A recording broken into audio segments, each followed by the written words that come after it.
An EPIRB, or as we usually try to ask folks, what does it stand for? Emergency Position Indicating Radio Beacon.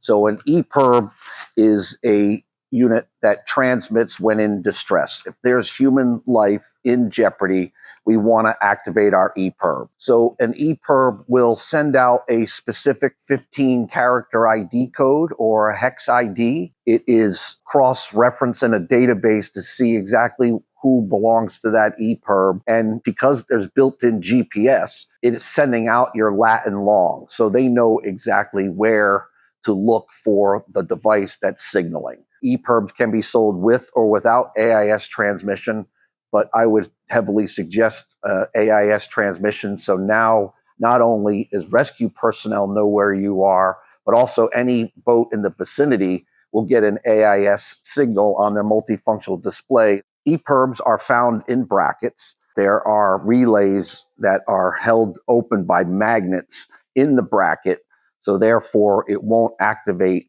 when in its bracket.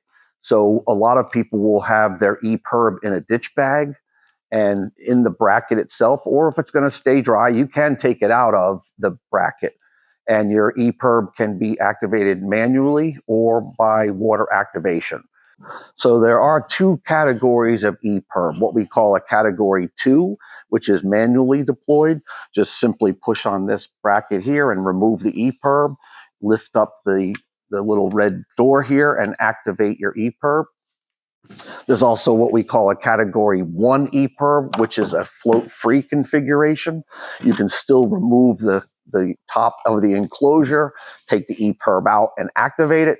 But if you're not able to get to your EPIRB and it's in this float-free container, quote unquote, outside, so if the vessel sinks to a certain depth, it'll float free, it'll propel it up to the water surface and start activating and transmitting with the antenna.